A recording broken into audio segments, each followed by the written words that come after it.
Hello friends, स्वागत है आपके अपने चैनल विकेश सर में। दोस्तों, इस वीडियो में हम लोग जो है साइंस का सिर्फ क्वेश्चन करने वाले हैं। बाकी और जितने भी अभ्यर्थी होंगे जो क्वेश्चन नहीं किए हैं दोस्तों, उनके लिए मटेरियल प्रोवाइड करा दिया गया है। उसका भी लिंक मैंने डिस्क्रिप्शन में दे दिया है। आप वहां से 5000 जीके जीएस का और क्वेश्चन देख सकते हैं। दोस्तों, समय का अभाव को देखते हुए, जैसे कि आप लोग जानते हैं कि समय हमारे पास बहुत कम बचा है हम लोग के पास, तो समय का अभाव है दोस्तों, इसलिए मैंने आपको ऑनलाइनर साइंस का बहुत सारे स्टूडेंट कर रहे थे सर कि साइंस का जो है हमें क्वेश्चन करा दीजिए, तो इसीलिए मैंने सोचा कि आपको 5000 जो है साइंस का मटेरियल प्रोवाइड कर दिया जाए। दोस्तों, मेरा मोटिव यही रहता है या मेरे चैनल का कि ज्यादा से ज्यादा आपको मटेरियल प्रोवाइड कराया जाए ताकि आपका परीक्षा में जो है आप क्रैक कर सकें इस बार बिहार पुलिस को। हाँ दोस्तों, कुछ रिपीटेड क्वेश्चन होंगे, उसको भी आप लोग ध्यान से उसको अध्ययन कर लीजिएगा और वीडियो को बिना स्किप किए आप ध्यान से सुनिएगा, ये आपके लिए महत्वपूर्ण साबित होंगे। तो दोस्तों आइए चलते हैं बिना देर किए प्रश्नों की तरफ। तो आइए देखते हैं, पहला क्वेश्चन है हमारा दोस्तों कि कार्य का मात्रक क्या होता है। तो कार्य का मात्रक जो है जूल होता है दोस्तों। अब बात करते हैं कि प्रकाश वर्ष मात्रक किसका है। तो प्रकाश वर्ष दूरी का मात्रक है। ल्यूमेन किसका मात्रक है। तो ल्यूमेन जो है ज्योति फ्लक्स का मात्रक होता है दोस्तों। बात करें क्यूरी किसका इकाई है। तो क्यूरी जो है रेडियो एक्टिविटी धर्मिता की इकाई होती है, आप सभी जानते भी होंगे। पदार्थ के संवेग और वेग के अनुपात में कौन सा भौतिक राशि प्राप्त होता है। तो ये द्रव्यमान होता है दोस्तों। जल में तैरना न्यूटन की गति के किस नियम के कारण संभव है। तो ये तृतीय नियम के कारण संभव है दोस्तों। रॉकेट की कार्य प्रणाली किस सिद्धांत पर आधारित होती है। तो संवेग संरक्षण पर होती है। अश्व यदि एकाएक चलना प्रारंभ कर दे तो अश्वरोही को गिरने की आशंका का कारण क्या है। तो विश्राम जड़त्व है दोस्तों। कालीन की सफाई के लिए यदि उसे छड़ से पीटा जाए तो उसमें से कौन सा नियम लागू होता है। तो गति का पहला नियम लागू होता है दोस्तों। अब बात करते हैं कि समुद्र में पलायन करते आइसबर्ग का कितना भाग समुद्र के ऊपरी सतह पर रहता है। तो 1/10 भाग रहता है दोस्तों। प्रकाश वोल्टेज सेल के प्रयोग से सौर ऊर्जा का रूपांतरण करने के किसका उत्पादन होता है। तो प्रकाशीय ऊर्जा का होता है दोस्तों। नेक्स्ट क्वेश्चन है दोस्तों हमारा कि स्वचालित वाहनों में द्रव्य चलित ब्रेकों का इस्तेमाल वस्तुतः किस नियम का सीधा अनुप्रयोग है। तो ये है दोस्तों पास्कल के नियम का, ठीक है। नेक्स्ट क्वेश्चन है हमारा, जब दूध को प्रबल ढंग से मथा जाता है तो उसमें से क्रीम किस कारण से अलग हो जाता है। तो अपकेंद्री बल के कारण अलग हो जाता है। जेट इंजन किसके संरक्षण के सिद्धांत पर कार्य करता है। तो रैखिक संवेग संरक्षण के सिद्धांत पर कार्य करता है। नेक्स्ट क्वेश्चन है, किसी तुल्यकारी उपग्रह को पृथ्वी की सतह से ऊंचाई लगभग कितनी होती है। तो 36,000 किलोमीटर होती है दोस्तों। और पृथ्वी के गुरुत्वाकर्षण का कितना भाग चंद्रमा के गुरुत्वाकर्षण के सबसे नजदीक है। तो आप सभी जानते हैं 1/6 है। नेक्स्ट क्वेश्चन है दोस्तों कि वर्षा की बूंद आकार गोलाकार किस कारण से हो जाता है। तो पृष्ठ तनाव के कारण होता है। और कपूर के छोटे छोटे टुकड़े जल के सतह पर क्यों नाचते हैं। तो ये भी पृष्ठ तनाव के कारण नाचते हैं दोस्तों। अब बात करते हैं कि पानी में लोहे की सुई डूब जाती है लेकिन जहाज तैरता है, यह किस सिद्धांत पर आधारित है। तो ये है दोस्तों आपका आर्किमिडीज के सिद्धांत पर आधारित है दोस्तों। अब बात करते हैं कि आपका आर्किमिडीज का नियम किससे संबंधित है। तो प्लॉन के नियम से संबंधित है दोस्तों। और गुरुत्वाकर्षण के सार्वभौमिक नियम का प्रतिपादन किसने किया था। तो ये न्यूटन ने किया था। बात करते हैं दोस्तों, कौन सा 1 kg द्रव्यमान के पिंड पर कार्यशील पृथ्वी के गुरुत्वाकर्षण बल का सही मान है। तो 9.8 न्यूटन। यानी इसका सीधा सीधा मतलब हुआ कि आपसे अगर पूछा जाए कि 1 kg में कितना न्यूटन होता है तो 9.8 न्यूटन होता है दोस्तों, ठीक है। अब देखिए अगला क्वेश्चन है हमारा कि 1 हॉर्स पावर कितने वाट के बराबर होता है। तो 746 वाट के बराबर होता है दोस्तों।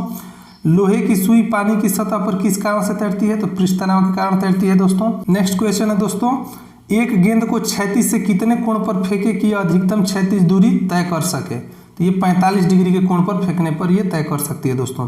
किसने न्यूटन से पूर्व ही बता दिया था कि सभी वस्तुएं पृथ्वी की ओर गुरुत्वाकर्षित होती हैं। तो ये ब्रह्मगुप्त ने बताया था दोस्तों सबसे पहले।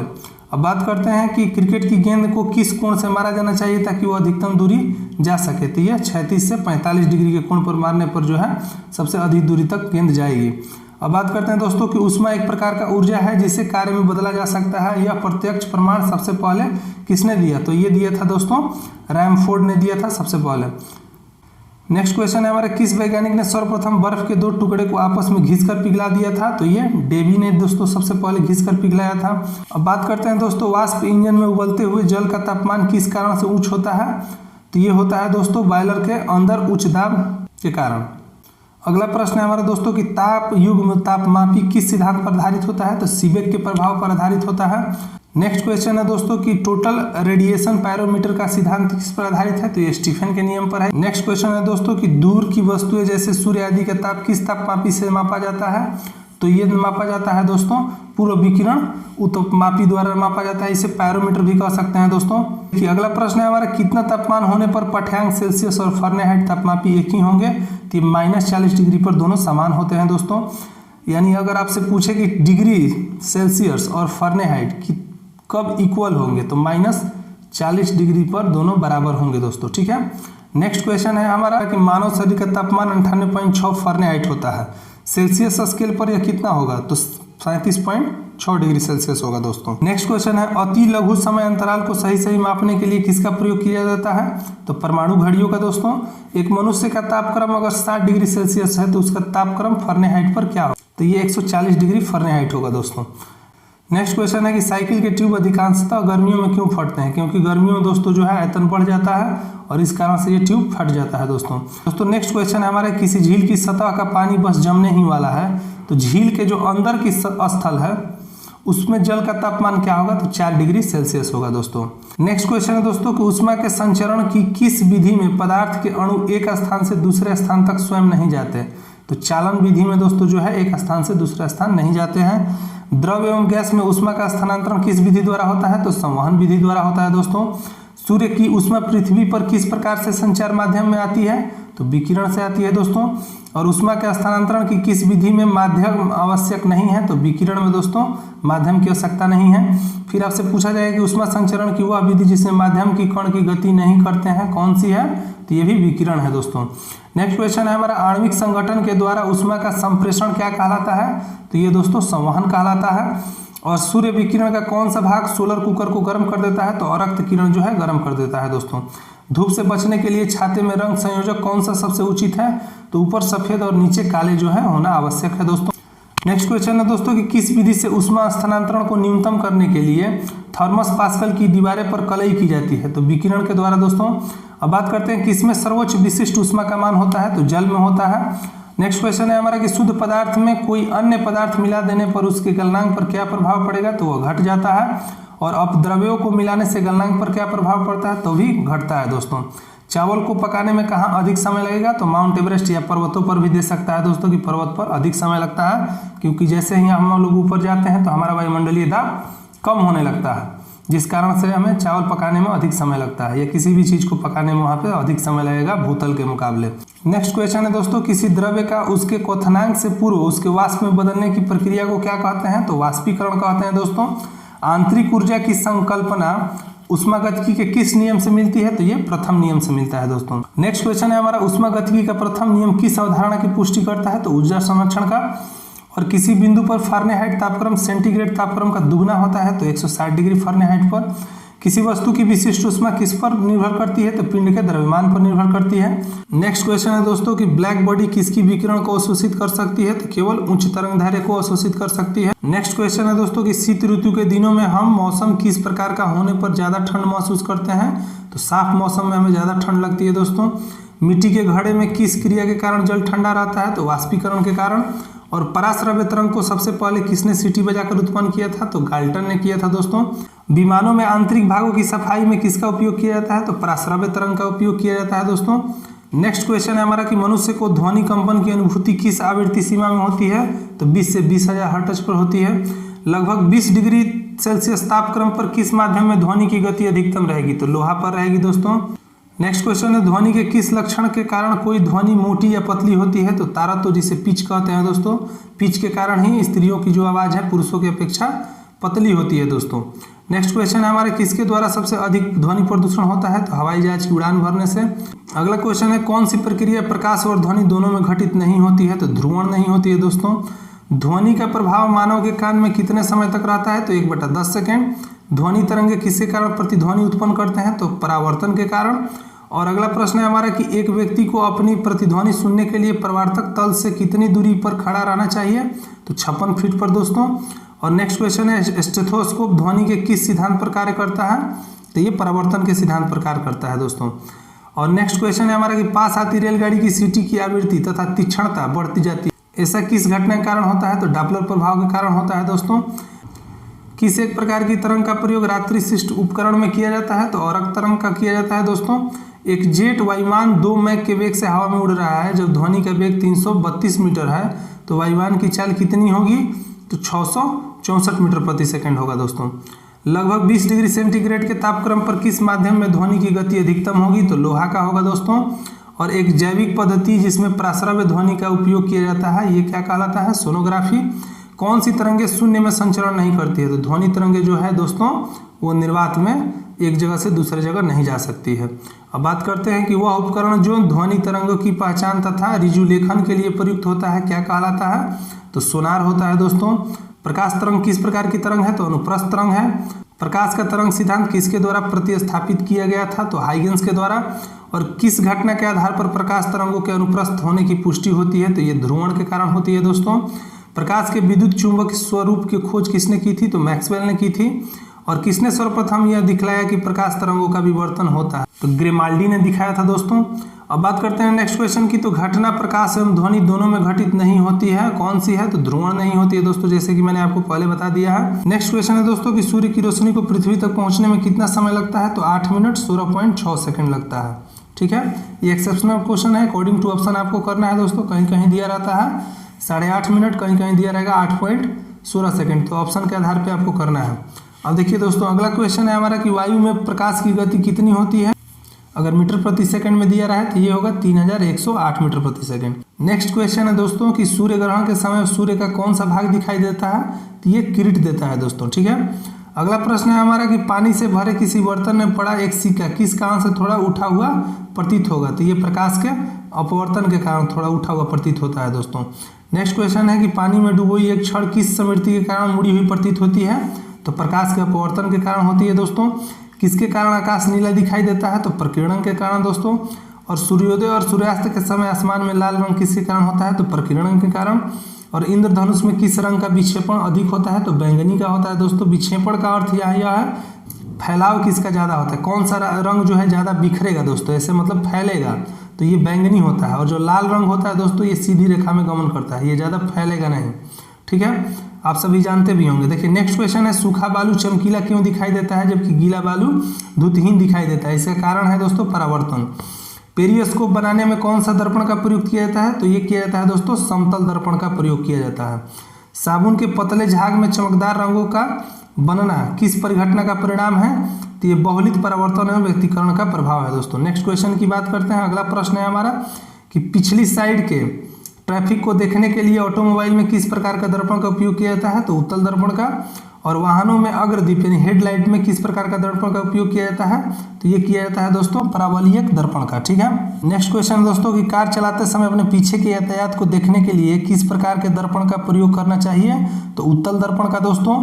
और मानव आंख की रेटिना पर कैसा प्रतिबिंब बनता है? तो वास्तविक एवं उल्टा बनता है। नेक्स्ट क्वेश्चन है दोस्तों कि जब कोई वस्तु दो समानांतर समतल दर्पणों के बीच रखी जाती है तो बने हुए प्रतिबिंबों की संख्या क्या होगी? तो अनंत होगी।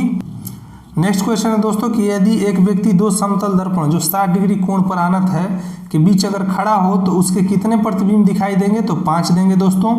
और हम पृथ्वी के पृष्ठ पर सूर्य का प्रकाश प्राप्त करते हैं, ये प्रकाश किस प्रकार की किरणपुंज है? तो समांतर है दोस्तों।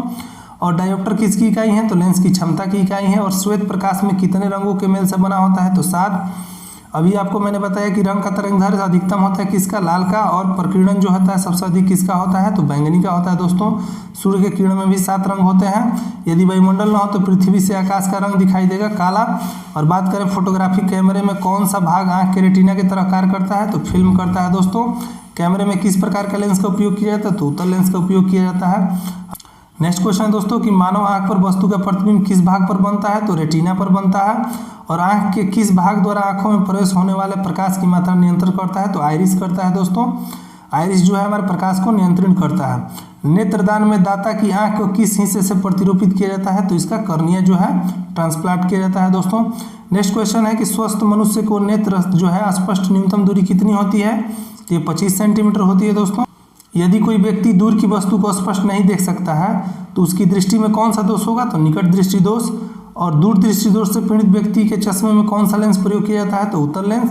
नेक्स्ट क्वेश्चन है चश्मा प्रयुक्त करने वाले व्यक्तियों को सूक्ष्मदर्शी का प्रयोग किस प्रकार करना चाहिए? तो उन्हें चश्मा पहनने रखना चाहिए। एक मनुष्य 1 मीटर से कम दूरी की वस्तु को स्पष्ट नहीं देख सकता है, वह व्यक्ति किस दोष से पीड़ित है? तो दूरदृष्टि दोष से पीड़ित है वो। नेक्स्ट क्वेश्चन है हमारा कि घड़ी साज घड़ी की बारीक पुर्जों को देखने के लिए किसका उपयोग करता है? तो आवर्धक लेंस का उपयोग करता है दोस्तों। दूर की वस्तु को निरीक्षण करने के लिए किस प्रकाशीय यंत्र का उपयोग किया जाता है? तो दूरदर्शी का। तंतु प्रकाशिक संचार में संकेत किस रूप से प्रवाहित होता है? तो प्रकाश तरंग से होता है दोस्तों। और कांचों में कौन सा एक परावैंगनिक किरण का विच्छेदन कर सकता है? तो क्रुक्स कांच कर सकता है दोस्तों। प्रकाश के प्रकारों में किनका पौधा द्वारा तीव्र अवशोषण होता है? तो नीला और लाल रंग का जो है तीव्र अवशोषण होता है दोस्तों। जब प्रकाश की तरंग वायु से कांच में होकर गुजरती है तब कौन सा परितंत्र प्रभावित करेगा? तो केवल तरंगदैर्घ्य तथा वेग को प्रभावित करेगा दोस्तों। नेक्स्ट क्वेश्चन है दोस्तों कि निकट दृष्टि दोष दूर करने के लिए कौन सा लेंस का उपयोग किया जाना चाहिए? तो निकट दृष्टि में दोस्तों अवतल लेंस का उपयोग किया जाता है जिसे नतोदर भी कहा जाता है। अवतल लेंस हमेशा किस प्रकार का प्रतिबिंब बनाता है? तो आभासी प्रतिबिंब बनाता है। और संचार में प्रयुक्त फाइबर ऑप्टिकल केवल किस सिद्धांत पर कार्य करता है? तो ये करता है दोस्तों प्रकाश के पूर्णांतरिक परावर्तन पर। श्वेत प्रकाश कोण नली में कैसे पैदा करते हैं? तो तंतु को गर्म करके। और प्रकाश की गति किसके बीच से जाते हुए न्यूनतम होती है? तो कांच से जाते हुए न्यूनतम होती है दोस्तों। किस तिथि को दोपहर को आपकी छाया सबसे छोटी होती है? तो 21 जून को दोस्तों। और फोटोन जो है जिसकी मूलभूत इकाई यूनिट क्या है दोस्तों? तो प्रकाश है। अबिंदुकता का दोष दूर करने के लिए किस लेंस का प्रयोग करना चाहिए? तो सिलेंडरी लेंस का प्रयोग करना चाहिए दोस्तों। नेक्स्ट क्वेश्चन है दोस्तों कि प्रतिवर्ती धारा को दृष्ट धारा में बदलने के लिए किसका उपयोग किया जाता है? तो रेक्टिफायर को, यानी AC को दोस्तों DC में बदलने के लिए किसका उपयोग किया जाता है? तो ये रेक्टिफायर का उपयोग किया जाता है। ठीक है, देखिए नेक्स्ट क्वेश्चन है कि बिजली के बल्ब का फिलामेंट किस तत्व से बना होता है? तो आप सभी को पता है टंगस्टन से बना होता है।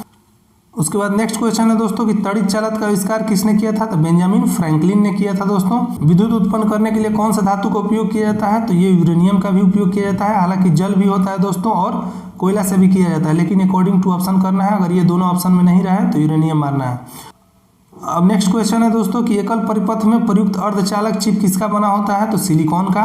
नेक्स्ट क्वेश्चन है यदि किसी प्रारूपी पदार्थ का वैद्युत प्रतिरोध गिरकर शून्य हो जाता है तो उस पदार्थ को क्या कहा जाता है? तो ये कहा जाता है दोस्तों अर्धचालक। ठीक है, नेक्स्ट क्वेश्चन है हमारा कि स्थिर वैद्युत अवक्षेपित्र का प्रयोग नियंत्रण करने के लिए क्या किया जाता है? तो वायु प्रदूषक होता है दोस्तों। नेक्स्ट क्वेश्चन है दोस्तों कि लौह चुंबकीय पदार्थ के भीतर परमाणुओं की असंख्य अति सूक्ष्म संरचनाओं को क्या कहा जाता है? तो डोमेन कहा जाता है। और मुक्त रूप से निलंबित चुंबकीय सुई किस दिशा में टिकती है? तो उत्तर दक्षिण दिशा में टिकती है दोस्तों। नेक्स्ट क्वेश्चन है दोस्तों कि विद्युत चुंबकीय प्रेरण के नियमों का उपयोग किसको बनाने में उपयोग किया जाता है? तो जनित्र को बनाने में किया जाता है। पृथ्वी एक बहुत बड़ा चुंबक है, इसका चुंबकीय क्षेत्र किस दिशा में विस्तृत होता है? तो दक्षिण से उत्तर होता है दोस्तों। जिस तत्व में परमाणु में 2 प्रोटॉन 2 न्यूट्रॉन और 2 इलेक्ट्रॉन हो उस तत्व का द्रव्यमान संख्या कितना होगा? तो 4 होगा दोस्तों। नेक्स्ट क्वेश्चन है दोस्तों नाभिकीय रिएक्टर में भारी जल DTO का प्रयोग किस रूप में किया जाता है? तो मंदक के रूप में किया जाता है। और कुजिक नलिका का प्रयोग का क्या उत्पन्न करने के लिए किया जाता है? तो एक्स किरणें उत्पन्न करने के लिए किया जाता है दोस्तों। नेक्स्ट क्वेश्चन है परमाणु बम में विस्फोट में भारी मात्रा में ऊर्जा किसके कारण निकलती है? तो द्रव्य का ऊर्जा में परिवर्तन के कारण निकलती है दोस्तों। नेक्स्ट क्वेश्चन है दोस्तों सेमीकंडक्टर में उसके प्रयोग के आधार पर अशुद्धियां जो है किसके लिए मिलाई जाती है? तो उसकी विद्युत चालकता बढ़ाने के लिए। जब जर्मेनियम जाली में आर्सेनिक परमाणु डाले जाते हैं तो वह क्या बन जाता है? बाय सेमीकंडक्टर बनता है दोस्तों।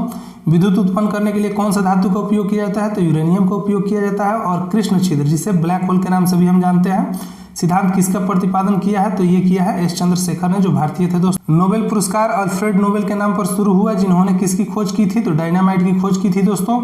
और बात करते हैं कि इस सदी की शुरुआत में हवाई जहाज का आविष्कार किसने किया था? तो राइट ब्रदर्स ने किया था। और इलेक्ट्रॉन सूक्ष्मदर्शी का आविष्कार किसने किया था?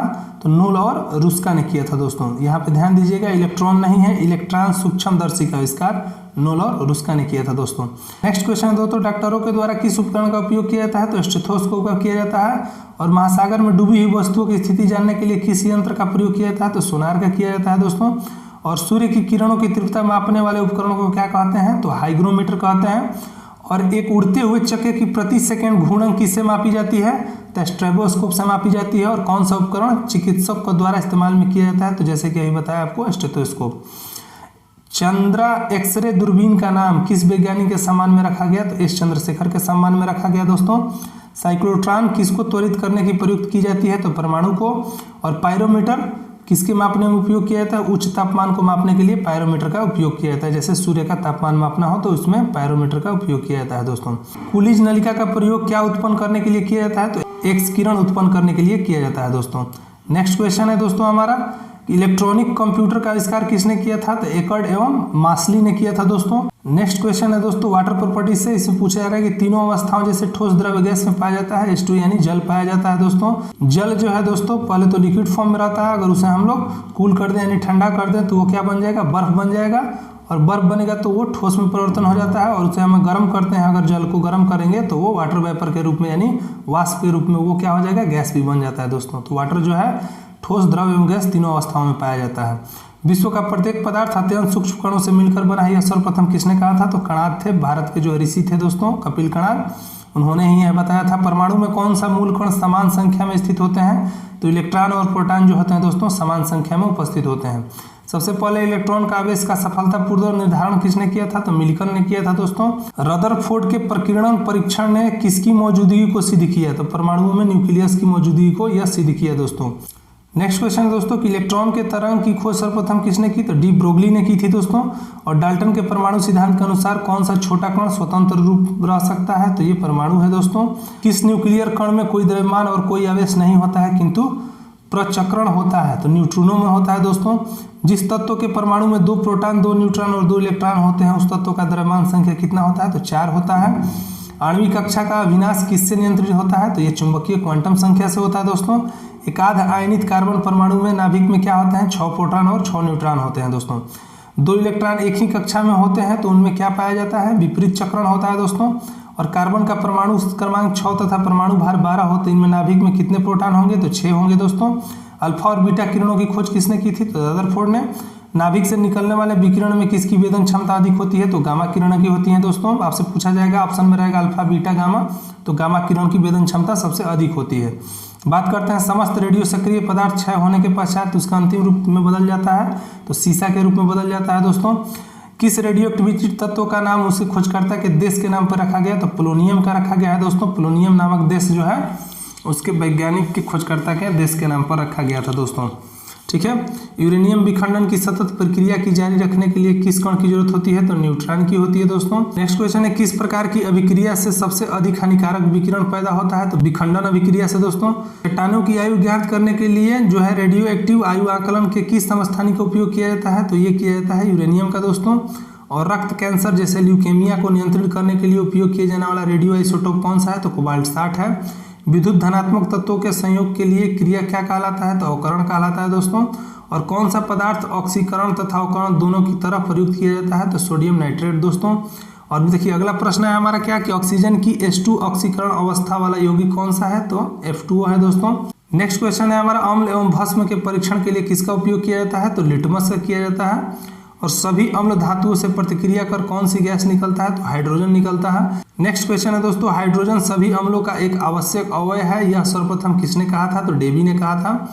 और अगला प्रश्न है हमारा कि वास्तविक गैस किन परिस्थितियों में आदर्श गैस सा व्यवहार करती है? तो निम्न दाब तथा उच्च ताप की स्थिति में जो है ये आदर्श गैस सा व्यवहार करती है दोस्तों। मैं ज़्यादा डिस्क्राइब नहीं कर पा रहा हूँ क्योंकि हम लोग के पास जो है समय की बहुत कमी है।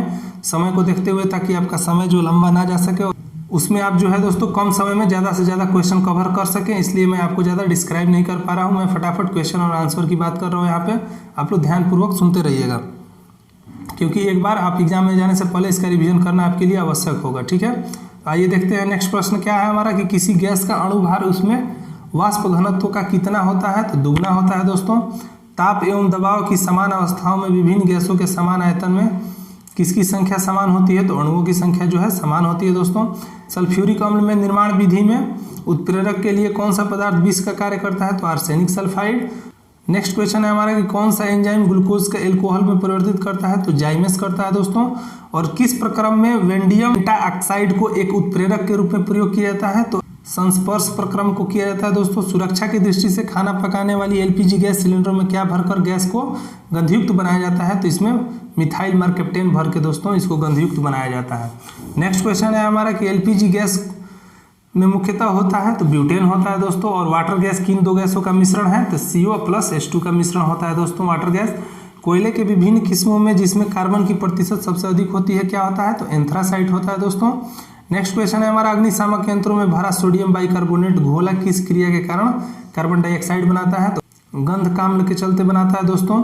सोडियम बाइकार्बोनेट को अग्निशामक के रूप में प्रयोग किया जाता है आग की गर्मी प्राप्त कर यह CO2 गैस उत्पन्न करता है दोस्तों।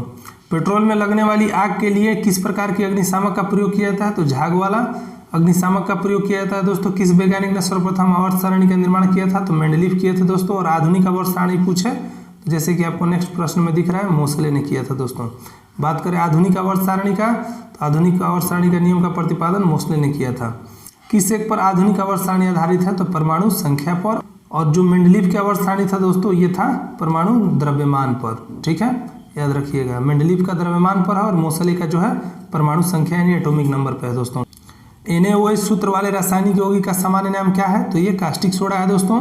रक्त कोष में मनुष्य का रक्त किस रसायन के साथ मिलाकर रखा जाता है? तो सोडियम नाइट्रेट व डेक्सट्रेट्स के साथ मिलाकर रखा जाता है दोस्तों।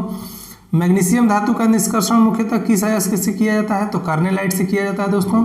एल्युमिनियम किस में घुले हुए शुद्ध Al2O3 के वैद्युत अपघटन द्वारा प्राप्त किया जाता है? तो क्रायोलाइट से।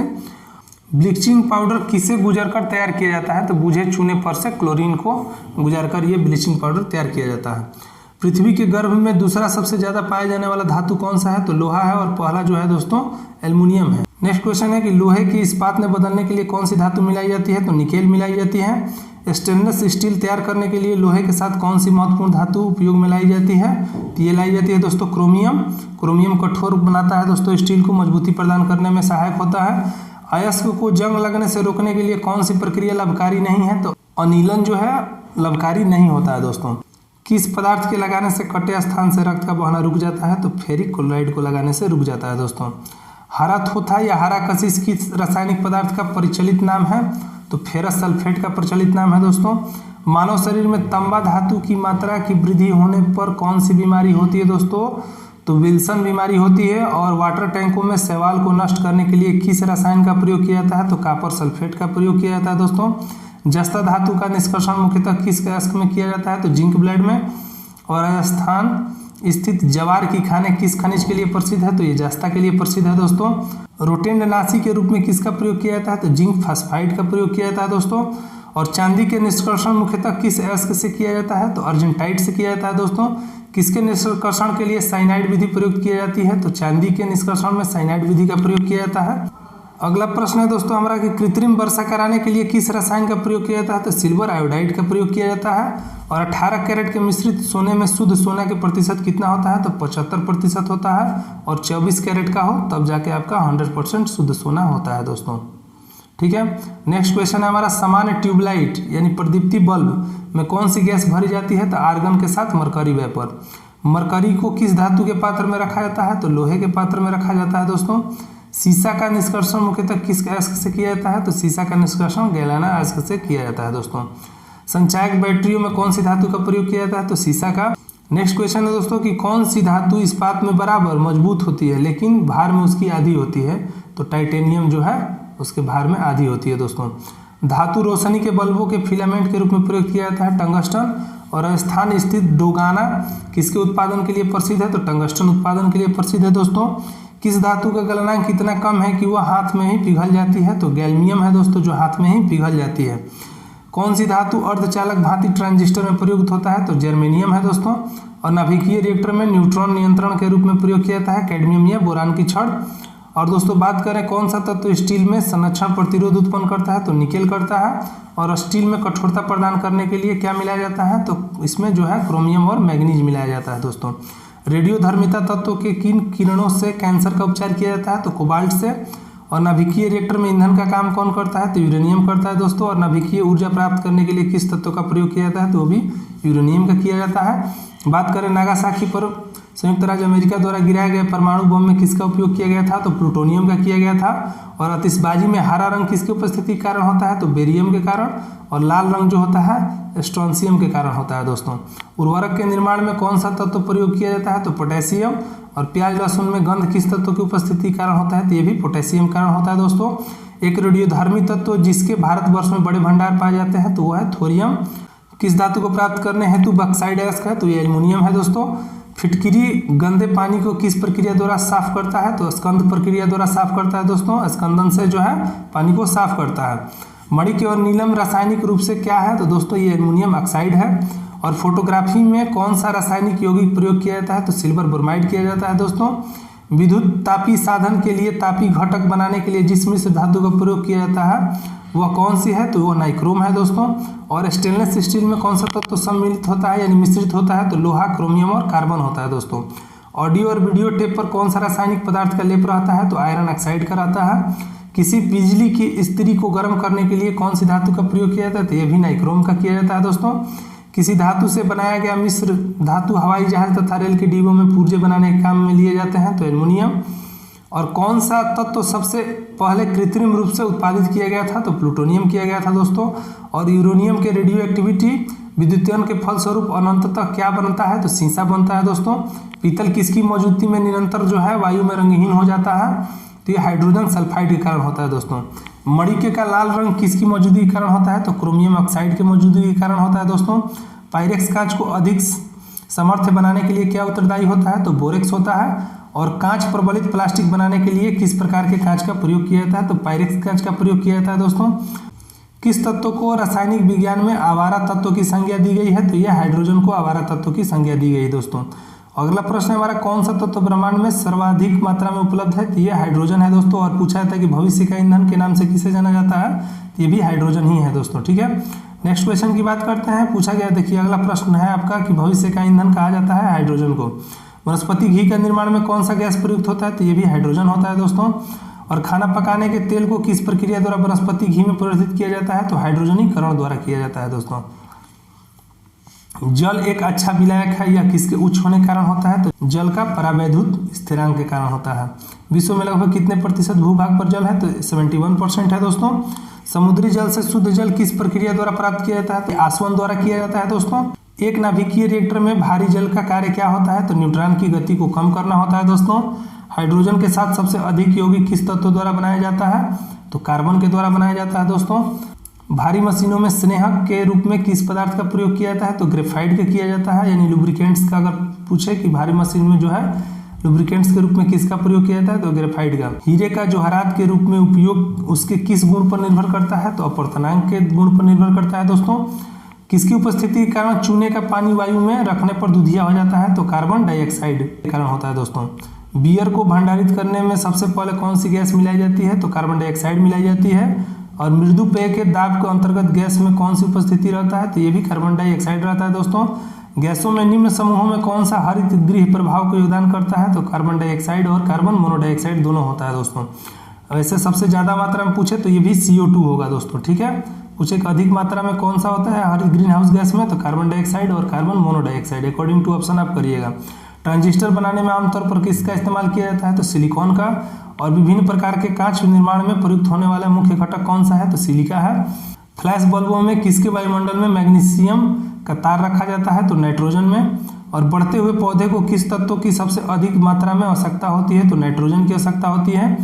आकाश में बिजली चमकने पर कौन सी गैस उत्पन्न होती है, तो NO उत्पन्न होती है दोस्तों। और प्रकाश रासायनिक धूम कोहरे बनाने के समय निम्नलिखित में कौन सा गैस उत्पन्न होता है, तो ये भी नाइट्रोजन ऑक्साइड होता है दोस्तों। हैबर विधि द्वारा औद्योगिक पैमाने पर किसका उत्पादन किया जाता है, तो अमोनिया का किया जाता है। और हैबर विधि द्वारा अमोनिया के उत्पादन में किस उत्प्रेरक का उपयोग किया जाता है, तो ये आप मारिएगा लोहा।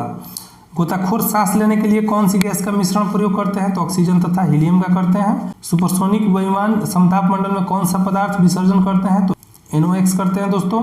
वायुमंडल में कौन सी गैस परावैंगनिक किरणों का अवशोषण कर लेता है, तो ओजोन कर लेता है दोस्तों। और पृथ्वी की सतह के ऊपर ओजोन परत किसके बचाव प्रदान करती है, तो परावैंगनिक किरण से करती है दोस्तों। और गंधक के कितने परमाणु आपस में जुड़कर गंधक की वलय जैसी संरचना बनाते हैं, तो ऐसे 8 होते हैं दोस्तों। वायु में किसकी अधिकता होने से पेड़ की पत्तियां काली होकर गिर जाती है, तो सल्फर डाइऑक्साइड के कारण। शर्करा और सल्फ्यूरिक अम्ल की अभिक्रिया कौन सा शुद्ध रूप में प्राप्त होता है, तो कार्बन। और बात करें कि कौन सा हैलोजन तत्व जीनोन के साथ मिलकर अधिकतम यौगिक बनाता है, तो फ्लोरीन बनाता है।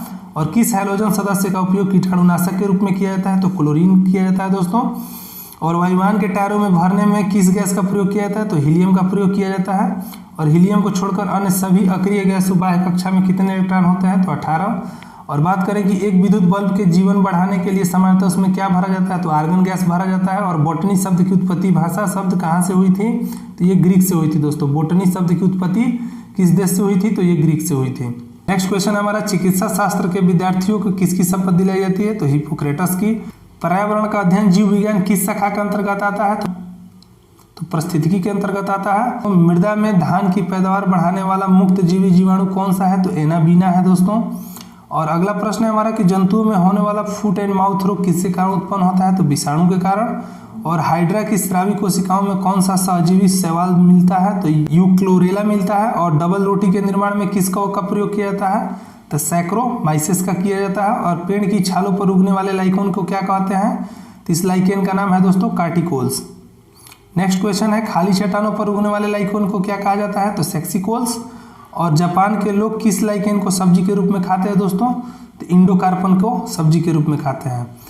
वनस्पति जगत में किसको स्थलचर एवं उभयचर कहते हैं? तो ब्रायोफाइट को। किस वर्ग के पौधों में बीज बनते हैं परंतु बीज नग्न रूप में पौधे पर लगे रहते हैं? तो जिम्नोस्पर्म होता है दोस्तों।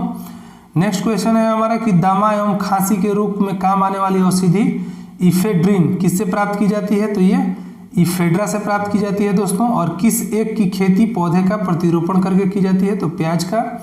नेक्स्ट क्वेश्चन है दोस्तों हमारा कि नाशपाती का कौन सा भाग खाया जाता है? तो गुदेदार पुष्पासन उससे खाया जाता है। किस पौधे में बीज होता है लेकिन फल नहीं? तो ये साइकस होता है दोस्तों।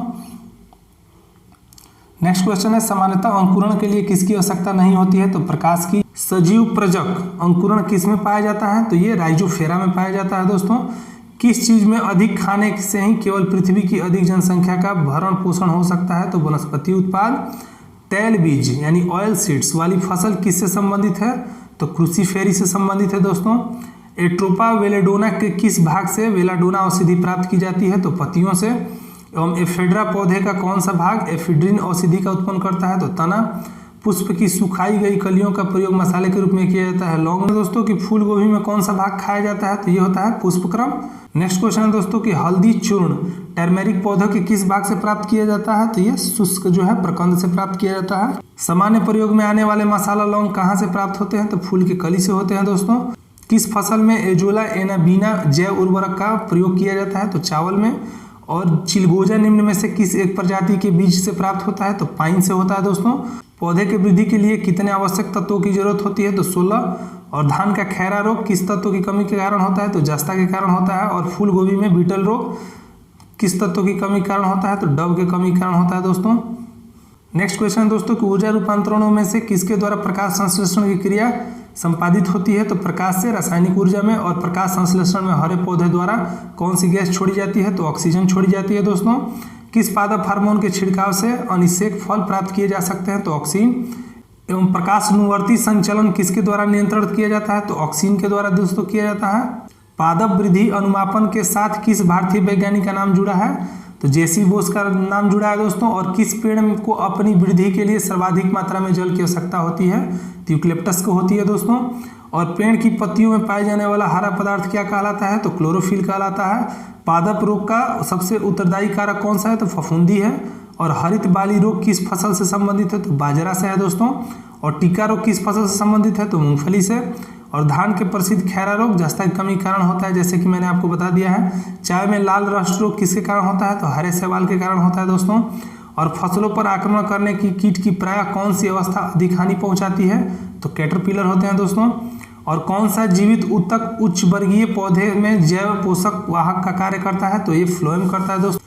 कौन सा जीवित ऊतक उच्च वर्गीय पौधे में जैव पोषक वाहक का कार्य करता है? तो ये फ्लोएम करता है। और पादपों में जल एवं खनिज लवणों का संचालन किसके द्वारा होता है? तो ये जाइलम के द्वारा होता है दोस्तों। एवं एक वृक्ष की आयु का पता किसके द्वारा लगाया जा सकता है? तो वार्षिक वलयों को गिनकर उसका पता लगाया जा सकता है आयु का दोस्तों। और ये जीवाश्मों का अगर पूछे आपसे तो ये आप लोग जानते ही हैं कि C14 विधि से जीवाश्मों का आयु का पता लगाया जाता है। बात करते हैं दोस्तों कि संवहनी पौधों में पानी ऊपर किससे आता है? तो जाइलम टिश्यू से आता है दोस्तों। और जीन शब्द का प्रतिपादन सर्वप्रथम किसने किया था? तो जोहानसन ने किया था दोस्तों। और सन 1959 में डीएनए के संश्लेषित हेतु नोबेल पुरस्कार किसे मिला? तो कार्नबर्ग को मिला दोस्तों। और किसके द्वारा आनुवंशिकता के विज्ञान को आनुवंशिकी कहा गया है? तो वाटसन के द्वारा।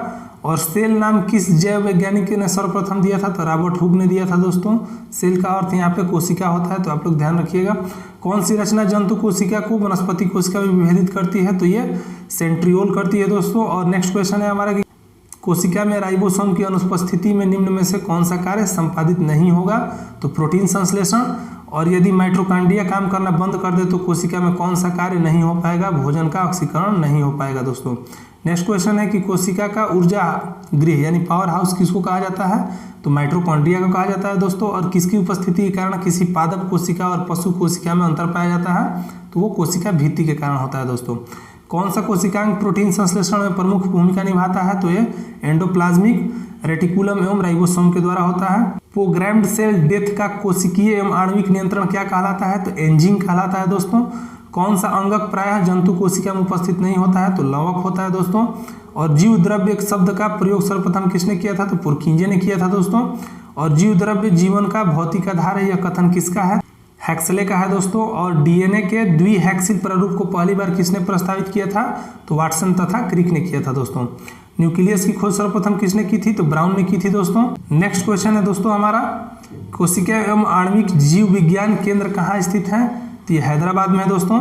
पारिस्थितिकी शब्द को सर्वप्रथम प्रतिपादन करने का श्रेय किसको जाता है, तो रीटर को जाता है दोस्तों। और मुख्यतः मैनग्रोव वाले ज्वारीय वन कहाँ पाए जाते हैं, तो सुंदरबन डेल्टा में पाए जाते हैं। यदि संसार के सभी पौधे मर जाएं तो किसकी कमी के कारण जंतु मर जाएंगे, तो ऑक्सीजन के कारण मर जाएंगे दोस्तों। पारिस्थितिकी संतुलन बनाए रखने के लिए भारत में वन क्षेत्र कितने अनुपात में होना चाहिए, तो 33.3% के अनुपात में होना चाहिए दोस्तों, जो कि अभी इससे वर्तमान में कम है। कौन सा कृषि कार्य पर्यावरणीय दृष्टि से उपयुक्त है, तो कार्बनिक कृषि है दोस्तों। भारत में पारिस्थितिकी असंतुलन का कौन सा एक प्रमुख कारण है, तो वनोन्मूलन है दोस्तों, यानी वनों की कटाई जो है यही असंतुलन का कारण है।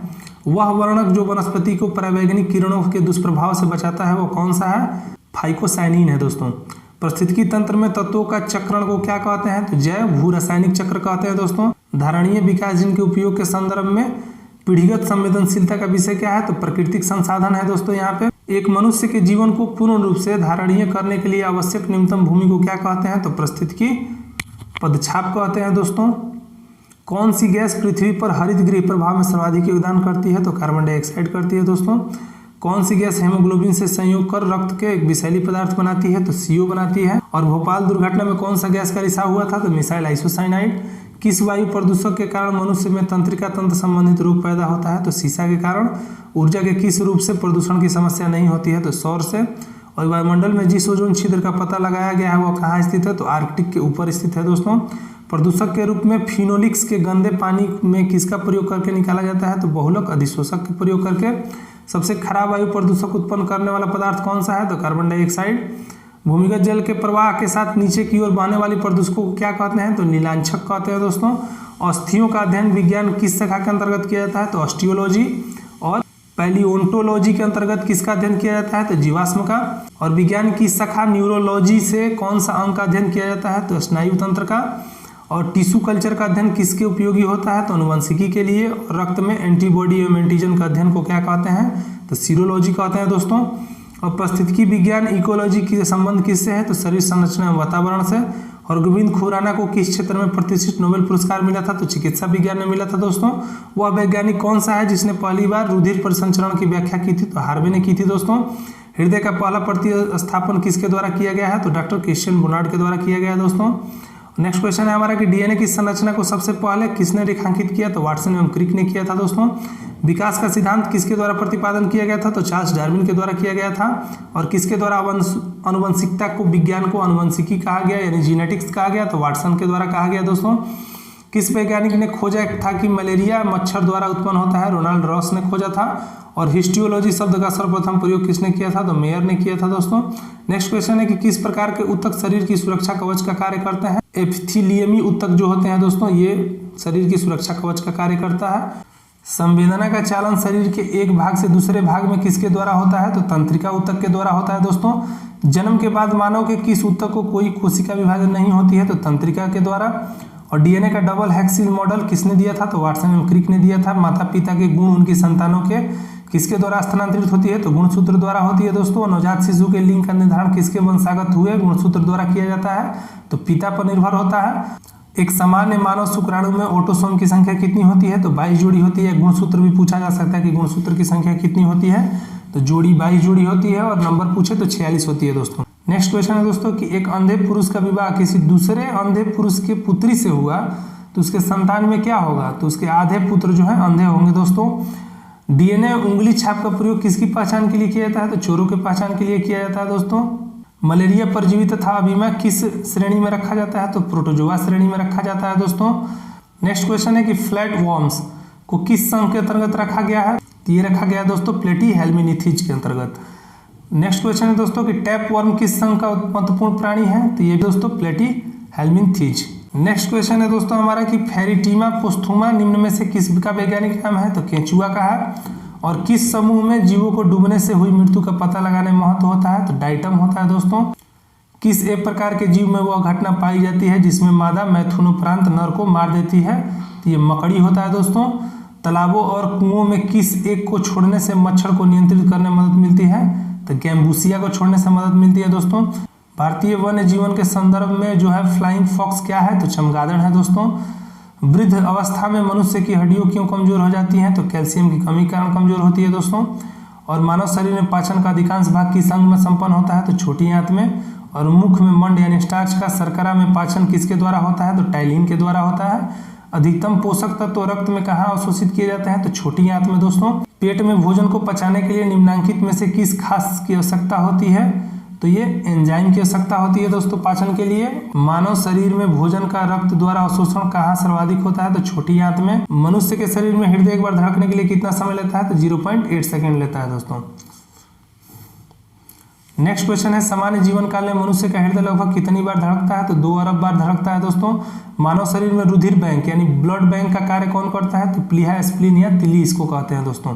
मानव रक्त प्लाज्मा में प्रायः पानी की प्रतिशत मात्रा कितनी होती है? तो 80 से 82% होती है। मानव शरीर के भीतर खून निम्नलिखित में से किसकी उपस्थिति के कारण नहीं जमता है? तो हिपेरिन के कारण नहीं जमता है दोस्तों। रुधिर के प्लाज्मा में किसके द्वारा एंटीबॉडी निर्मित होती है? तो लिम्फोसाइट के द्वारा होती है। लाल रक्त कणिकाएं यानी आरबीसी के किस नाम से जाना जाता है? तो इरिथ्रोसाइट्स के नाम से जाना जाता है दोस्तों।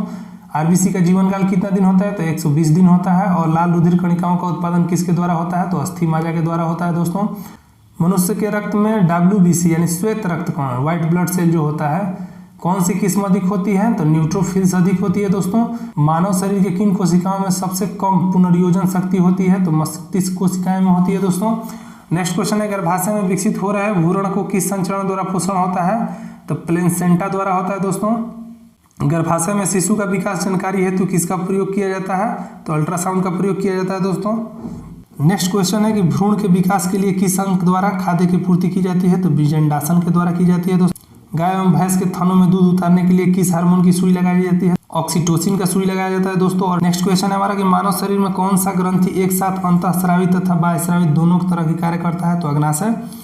कौन सा अम्ल मांसपेशियों में जमा होने के कारण मनुष्य के थकान महसूस होती है? तो लैक्टिक अम्ल होती है दोस्तों। मनुष्य के आंसू में कौन सा एंजाइम होता है जिससे जीवाणु मर जाते हैं? तो लाइसोजाइम होता है दोस्तों।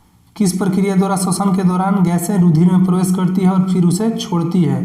प्रसरण होता है दोस्तों। आंख के रेटिना की परंपरागत कैमरा के किस भाग से तुलना की जाती है? तो फिल्म के द्वारा की जाती है दोस्तों। अधिक कठोर शारीरिक कार्य के पश्चात मांसपेशियों में थकान का अनुभव होने कारण है ग्लूकोज का अवक्षय। मानव शरीर में रक्त का थक्का किस विटामिन से बनता है? विटामिन के से बनता है दोस्तों। और हृदय की धड़कन को नियंत्रित करने के लिए कौन सा खनिज आवश्यक है? पोटेशियम। उपस्थित तथा हड्डियों के निर्माण में संपोषण में आवश्यक तत्व कौन है? तो कैल्शियम है दोस्तों। और मानव शरीर में औसतन ऑक्सीजन का तत्व कितना प्रतिशत होता है? तो 50%। और गुर्दा पथरी का पता लगाने के लिए किस प्रतिबिंबी यंत्र का उपयोग किया जाता है? तो CT स्कैन का उपयोग किया जाता है दोस्तों। रक्त का थक्का बनने में कौन सा अवयव मदद करता है? तो विटामिन के। और गाय के दूध का रंग किसकी मौजूदगी के कारण थोड़ा पीला होता है? तो कैरोटीन के कारण होता है दोस्तों। मानव शरीर में संक्रमण को रोकने में मदद करने वाला विटामिन कौन सा है? तो विटामिन ए है। छिली हुई सब्जियों को धोने से कौन सा विटामिन निकल जाता है? विटामिन C निकल जाता है दोस्तों। मनुष्य में एफ्लाटॉक्सिन खाद्य विषाक्तन द्वारा सामान्य कौन सा अंग प्रभावित होता है? तो यकृत होता है। नेक्स्ट क्वेश्चन है दोस्तों कि परजीवी फसल स्वर्ण चावल किस वांछनीय लवण से तैयार किया जाता है? तो विटामिन A से किया जाता है दोस्तों। तो दोस्तों मुझे पूरा उम्मीद है कि ये क्वेश्चन आपके लिए उपयोगी साबित होंगे। और दोस्तों हाँ, मेरे चैनल से जितने भी आप लोग तैयारी किए हैं वो निश्चित है कि अगर आप पूर्ण रूप से तैयारी किए होंगे दोस्तों तो इस बार आपका जो है एग्जाम क्रैक होने वाला है। तो दोस्तों जिन अभ्यर्थियों का 14 मार्च का एग्जाम होगा दोस्तों उनके लिए बेस्ट ऑफ लक। और आप लोग एग्जाम देकर आने के बाद ये जरूर बताइएगा दोस्तों कि आपका पेपर जो है कैसे गया है। मैं कम्युनिटी टैब में अपना व्हाट्सएप नंबर शेयर कर दूंगा, वहाँ पे आप हमें अपना पेपर भी भेज सकते हैं अगर आप सोल्यूशन चाहते हैं तो। और हमें आप जरूर बताइएगा कि आपका पेपर कैसा गया है दोस्तों। अगर आप मेरे चैनल पर पूरा वीडियो आप अच्छे से देखे होंगे दोस्तों, तो इस बार निश्चित है कि जो है आपका एग्जाम क्रैक होने वाला है, क्योंकि दोस्तों पूरा जो है स्टडी मटेरियल प्रोवाइड किया गया है दोस्तों। और एक और महत्वपूर्ण सूचना, जीके जीएस का जितना भी पीडीएफ है दोस्तों, मैं उसका लिंक डिस्क्रिप्शन में दे दिया हूँ, वहां से भी आप डाउनलोड करके आसानी से देख सकते हैं। 14 मार्च का जिन भी अभ्यर्थियों का एग्जाम है दोस्तों, उनके लिए बेस्ट ऑफ लक। आप लोग शांतिपूर्वक और धैर्यपूर्वक जाइए और माइंड को कॉन्सेंट्रेट करके दीजिएगा एग्जाम। आपका एग्जाम जो है दोस्तों निश्चित रूप से ही सफल होगा। मिलते हैं नेक्स्ट वीडियो में दोस्तों, बहुत बहुत धन्यवाद।